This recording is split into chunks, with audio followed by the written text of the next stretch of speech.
At least 60 people have died in the devastating floods in KZN, and government says there could be more. Dozens are still missing. The floods have swept away homes, cars, roads and disrupted water supply in Durban. President Cyril Ramaphosa and some of his cabinet ministers are visiting affected areas.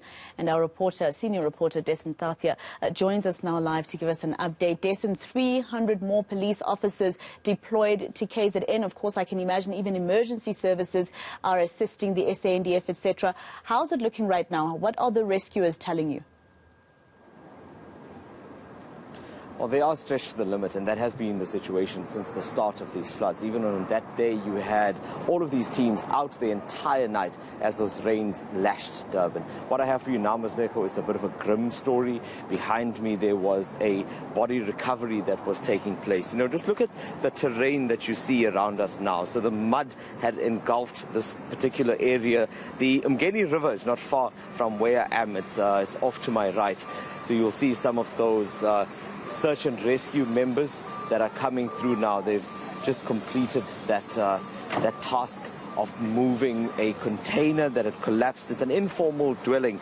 Unfortunately, I can't take you very close because the scene is cordoned off by the police officers that are working here.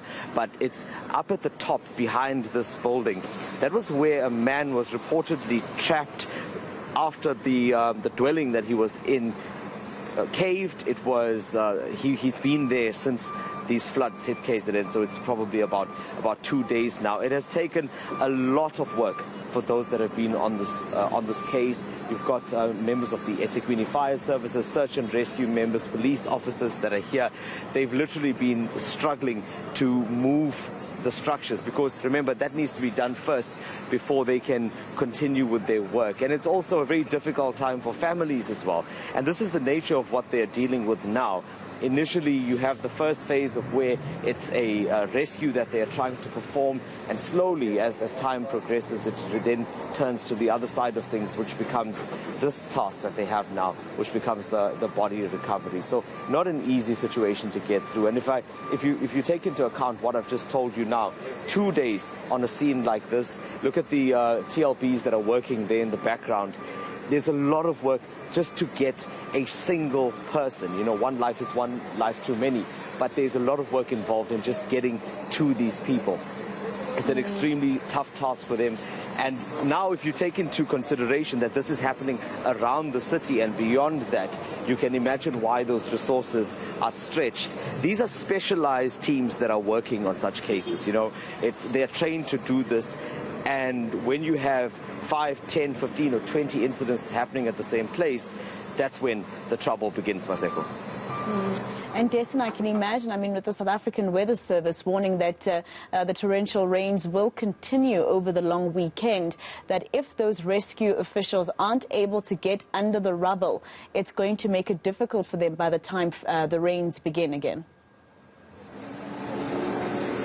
Well, definitely, the task is not getting any easier, as you can see. I mean, if you look at the situation right now, this TLB has already been working here for a significant amount of time. You can even see down here on the ground as I'm walking through here. Look at how deep this is.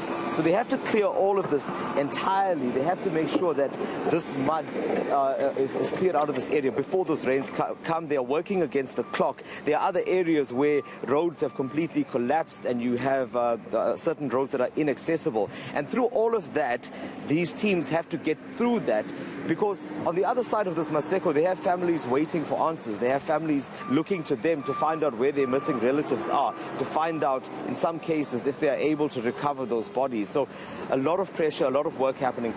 And you would have heard earlier this morning, our colleague Siphamandla Goge was talking to the Provincial Police Commissioner, who had also mentioned that there was a shortage with mortuary services vans, and how police had to then help to recover these bodies and to transport them. This is the reality on the ground right now. So while I imagine citizens in KZN will be grateful for any extra resources that are sent here, the reality of it is that a lot more will be needed, not just for this storm, but going forward, especially if any other disaster were to take place here. Desin, talk to me about what you have seen since Monday evening. You've been on the story since Monday evening. At some point, you were telling us that you couldn't even get to certain destinations.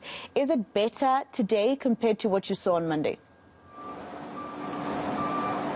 Look, access has improved significantly, and it's for a number of reasons. It's because of this kind of work that is happening. It's because of the disaster management teams, the emergency services personnel that are working to clear roads. So they're trying to improve access, because access is at the core of solving this problem, trying to get to people, trying to allow some kind of movement between different areas and parts of the city. So that's fortunately improved. But what is sad now is that the infrastructure damage that we've seen, Maseko, just a little while ago, I was traveling back from Reservoir Hills, where an entire community is cut off. The road has split.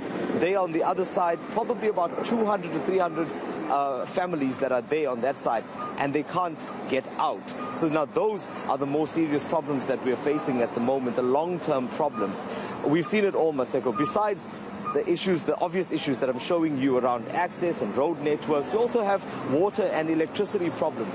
Light poles have been knocked out. I mean, just look up here to my left, you'll see that these poles are slanting. It speaks to the volume of rain that we had, the pressure that was placed on the infrastructure. This morning, I got up, like many other residents in Durban, without water. So many of us going through the day without even being able to take a bath, because one of the main supplies into Durban, or that supplies water to Durban, has been broken. So there are so many facets, Maseko, so many sides to the story that one really doesn't know where to begin to put together the pieces again. Right, senior reporter Desin Tathia with an update there for us. We'll return to him, of course, as and when he has more details for us. We'll also